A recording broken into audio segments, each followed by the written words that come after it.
أعوذ بالله من الشيطان الرجيم.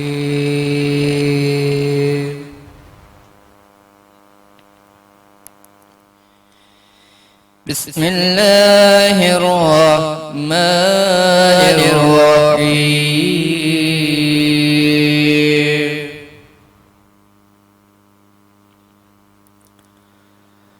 والتين والزيتون وطور سينين وهذا البلد الأمين.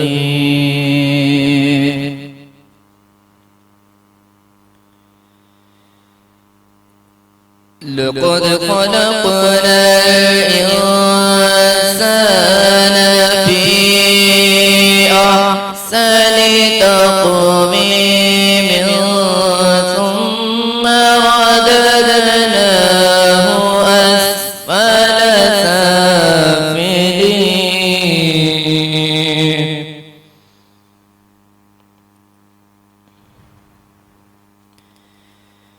إلا الذين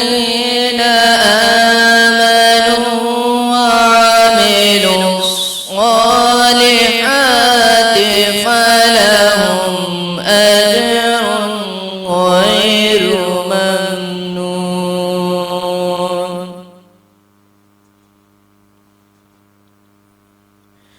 والتين والزيتون وطور سينين وهذا البلد الأمين.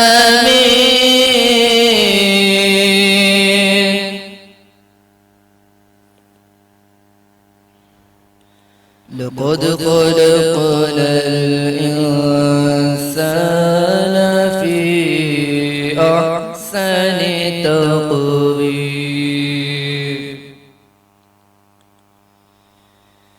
ثم رددناه أسفل سافلين.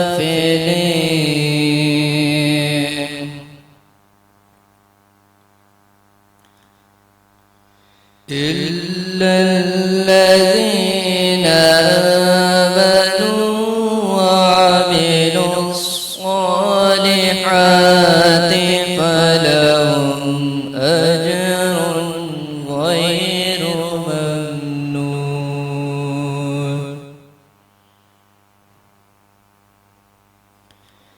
فما يكذبك بعد بالدين.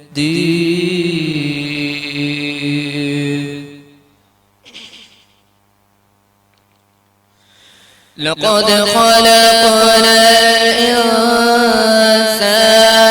في أحسن تقويم ثم رددناه أسفل سافلين.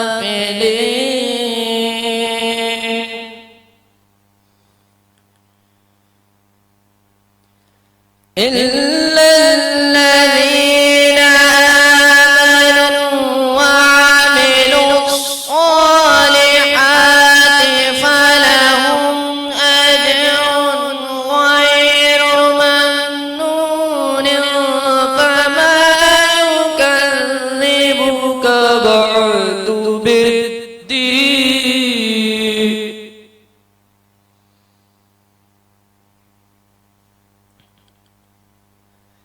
فما يكذبك بعد بالدين. أليس الله بأحكم الحاكمين.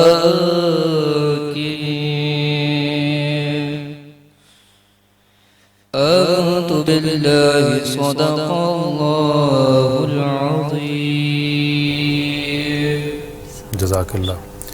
حافظ حسین اطاری ہمارے ساتھ موجود تھے اور تلاوت کلام پاک ناظرین کے سامنے پیش کر رہے تھے. ہم بلا تعطل گزارش کریں گے اپنے محمد راحیل نقشبندی صاحب کو کہ وہ نعتیہ کلام جو ہے ہمارے ناظرین کے سامنے پیش کریں.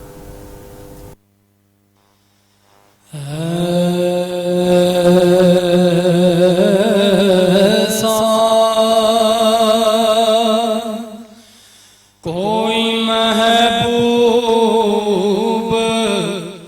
نہ ہوگا نہ کہیں ہے بیٹھا ہے چٹائی پہ مگر عرش نشیں ہے.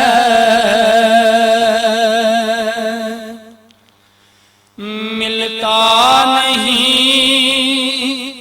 کیا کیا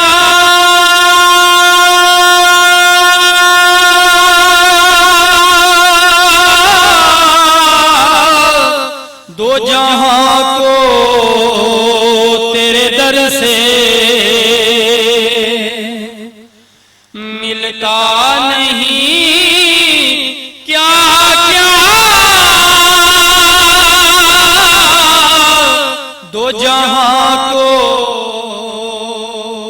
تیرے در سے ایک لفظ نہیں ہے کہ تیرے لب پہ نہیں ہے.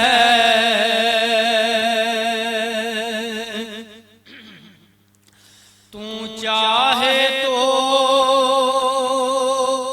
ہر شب ہو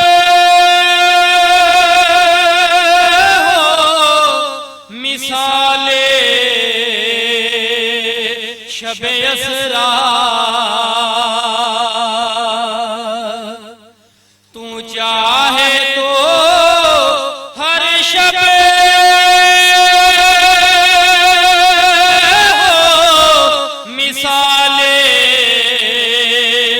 شب اسرا تیرے لیے دو چار قدم عرش بری ہے.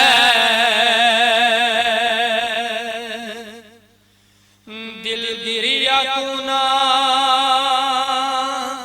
اور نظر سوئے مدینہ. دل گریا کنا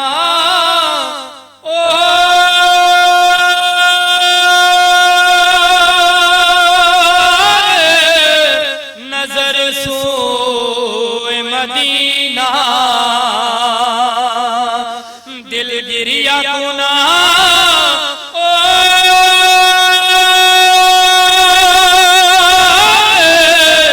نظر سوئے مدینہ. اعظم تیرا انداز طلب کتنا حسین ہے. اعظم تیرا انداز طلب. السلام علیکم ورحمۃ اللہ وبرکاتہ. خواتین و حضرات، ابھی ہم بریک پر جانے سے پہلے بات کر رہے تھے موضوع کے حوالے سے. بڑا اہم موضوع ہے. آج 20 رمضان المبارک ہے اور فتح مکہ کا بڑا اہم ایونٹ ہے، جس کے بعد جسے کہا جا سکتا ہے کہ ایک سلسلہ شروع ہوا عروج کا، اور یہ ایک سارا معاملہ چلا اور واقعات ہیں بہت سارے فتح مکہ سے جڑے ہوئے، خاص تر جو عام معافی کا نبی صلی اللہ علیہ وآلہ وسلم نے اعلان کیا. ان سارے واقعات پر، ان چیزوں پر ہم اپنے ڈاکٹر اختر حسین ازمی صاحب ہمارے دینی اسکالر ہیں، مسلسل ہمارے ساتھ جڑے رہے ہیں اور ہماری رہنمائی کرتے رہے ہیں. مختلف چینلز پر ہمیں نظر تو آتے رہتے ہیں ہماری عوام الناس کی رہنمائی کرتے ہوئے، اور یہ ٹی وی ٹوڈے کا اعزاز ہے کہ وہ ہمارے ساتھ جڑے رہے اور آج بھی ہماری رہنمائی کے لیے موجود ہیں. فتح مکہ کا ہم موضوع آج شروع کرتے ہیں. ڈاکٹر صاحب، پہلا سوال، نبی صلی اللہ علیہ وسلم نے مکہ کے حوالے سے جو یہ فتح مکہ کا عزم کیا، کیوں چڑھائی کرنے کا مقصد کیا تھا نبی صلی اللہ علیہ وسلم کا؟ بسم اللہ الرحمن الرحیم. ظاہر ہے کہ کوئی بھی جنگ ہوتی ہے اس کے پس منظر میں بہت ساری چیزیں ہوتی ہیں. تو اس سے پہلے یہ تھا کہ حضور صلی اللہ علیہ وسلم جب مدینہ تشریف لائے تھے تو اس وقت سے لے کر اب تک یعنی 8 ہجری تک، یعنی ان 8 سالوں میں 3 چڑھائیاں اہل مکہ نے مدینہ پر کی تھیں. اور اب سے کوئی 2 سال پہلے ایک صلح نامہ ہوا تھا مدینہ اور مکہ کے درمیان. تو اس میں کچھ اصول طے ہوئے تھے.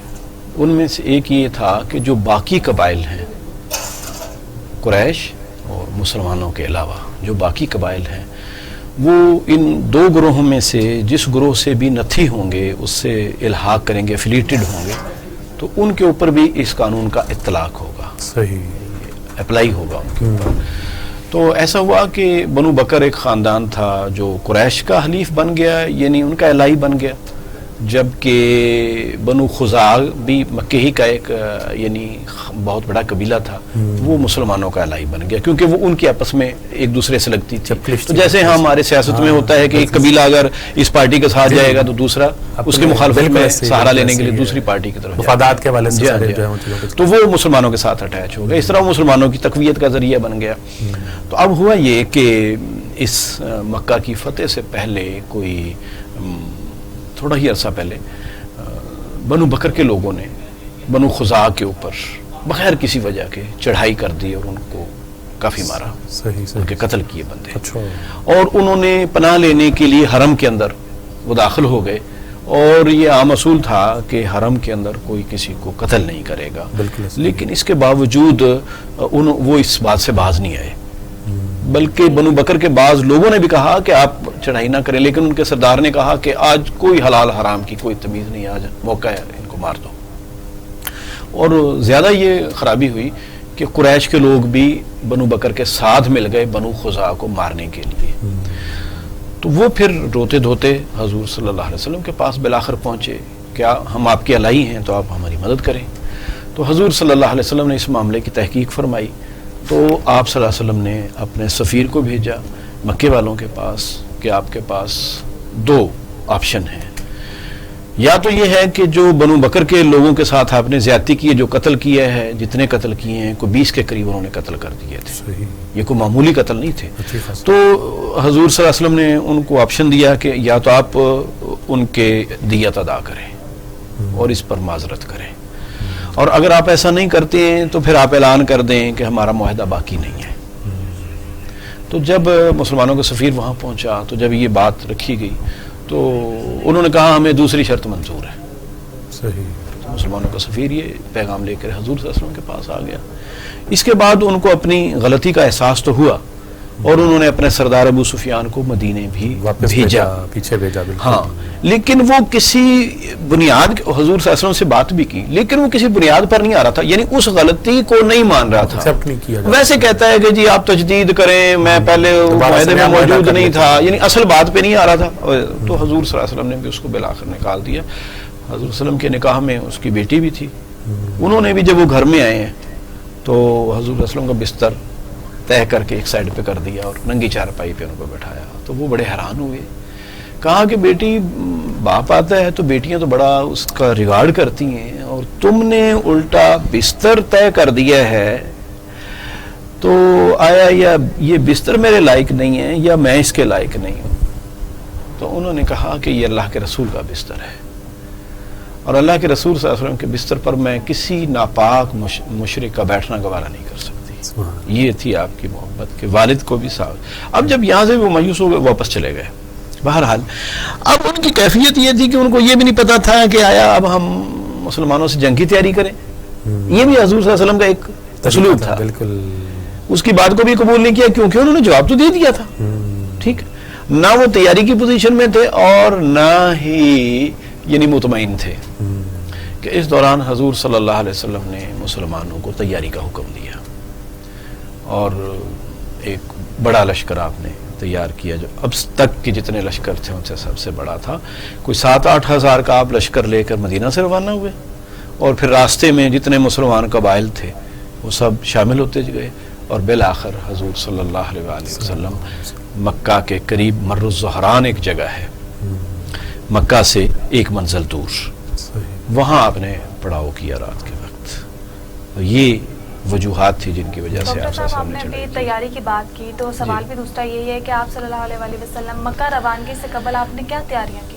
جی، اس میں ایک تو یہ ہے کہ آپ نے پوری کوشش کی کہ اہل مکہ کو اس بات کی خبر ہی نہ ہو کہ آپ ان کے اوپر لشکر کے ساتھ حملہ آور ہونے کے لیے آ رہے ہیں۔ کچھ آپ نے چھوٹے چھوٹے دستے مختلف دوسری اطراف میں بھیج دیے تاکہ مدینے کے اندر جو ان کے جاسوس پھر رہے ہیں وہ بھی سمجھیں کہ آپ کسی اور طرف جانے کی تیاری کر رہے ہیں، اور پہلے دستے بھیج دیے، آپ پیچھے بڑی فوج لے کے جائیں گے۔ دوسری طرف خود آپ نے اللہ تعالیٰ سے یہ دعا بھی فرمائی کہ اللہ تعالیٰ جب تک ہم وہاں نہ پہنچ جائیں اس وقت تک ان کو خبر نہ ہو، یہ آپ دعائیں بھی کرتے رہے۔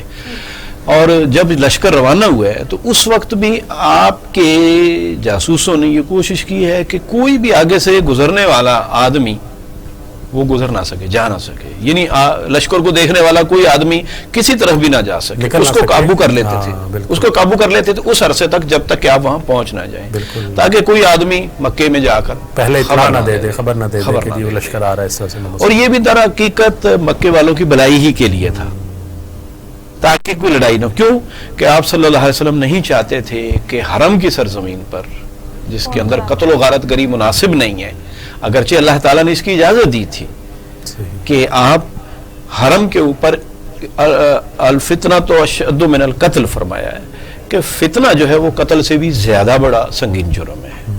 تو جو فتنہ آرائی اہل مکہ نے کی تھی اس کے سدباب کے لیے آپ کو اجازت تھی، لیکن اس کے باوجود آپ صلی اللہ علیہ وسلم کے رحم و کرم کی یہ شان تھی کہ آپ نہیں چاہتے تھے کہ حرم کی سرزمین پر کسی قسم کی قتل و خونریزی، اس لیے آپ چاہتے تھے کہ آپ اچانک پہنچ جائیں اور اس طریقے سے کہ وہ ایک طرح سے بے بس ہو جائیں اور کچھ نہ کر سکیں۔ یہ بڑی پہلے بھی ہم نے اس چیز کا ذکر کیا تھا جی جی کہ نبی صلی اللہ علیہ وسلم اپنے دشمنوں کے حوالے سے اس چیز کا کیا کرتے تھے کہ بجائے لڑائی کے یا سیدھے اس کے اوپر پہلے بے بس کیا جائے دشمن کو، اور حتی الامکان کوشش کی جائے کہ اس کو اس لڑنے کا موقع نہ مل سکے اس طرح سے، اور یہ بڑی ان کی ایک کوالٹی تھی۔ جی، یہ حضور صلی اللہ علیہ وسلم کی یعنی جنگی جو اسٹریٹجی ہوتی ہے، جنگی حکمت عملی ہوتی ہے، یہ اس کا ایک حصہ تھا کہ خون ریزی کم سے کم ہو۔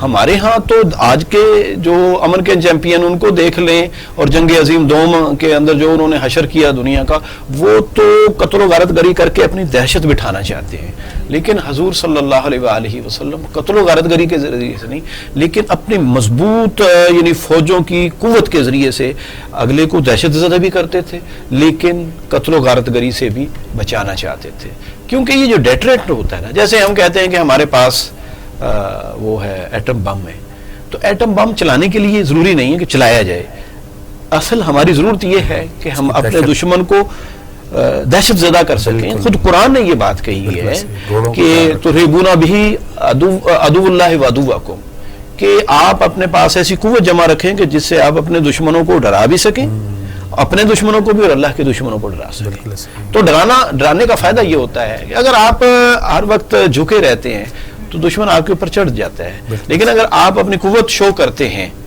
تو پھر دشمن بھی رک جاتا ہے۔ تو مقصد یہی ہے کہ جنگ نہ ہو۔ تو حضور صلی اللہ علیہ وسلم نے، اور میں آپ کو ایک بات بلال صاحب بڑی دلچسپ بات بتاؤں کہ جب حضور صلی اللہ علیہ وسلم وہاں مر الزہران کے مقام پہ پہنچ گئے ہیں تو شام کا وقت تھا، پہنچے ہیں، تو پتہ ہے آپ نے کیا کیا؟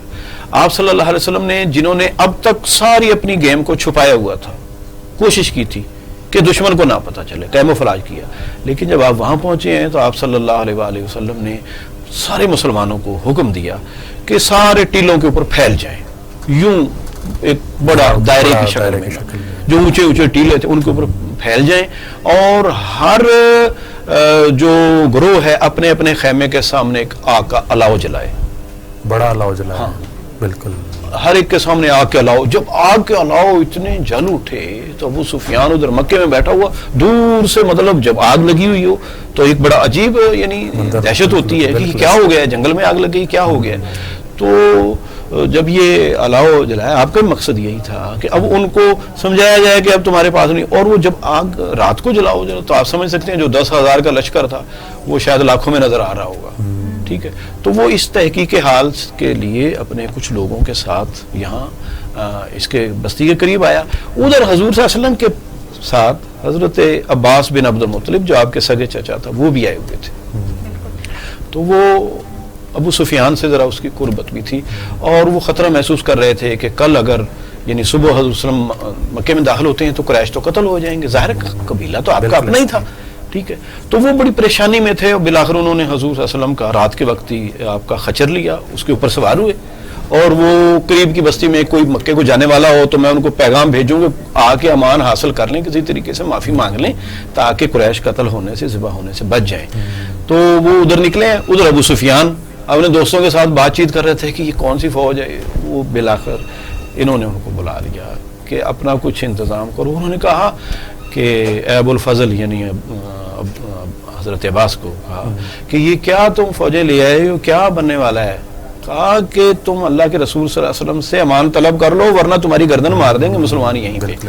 تو وہ ان کو اپنے خچر پہ بٹھا کے کیمپ میں لے آئے حضور صلی اللہ علیہ وسلم کے پاس. وہاں پھر ملاقات. جی وہاں پہ آپ کی ملاقات. ڈاکٹر اختر حسین ازمی صاحب ہمارے ساتھ موجود ہیں, مزید رہنمائی لیں گے, لیکن اس وقت نافع ہمارے ساتھ موجود ہیں جن کا نام ہے حافظہ ذکرہ تنویر, ہمیں کلام سنائیں گے. صلی اللہ علیہ یا رسول اللہ وسلم علیکہ یا حبیب اللہ.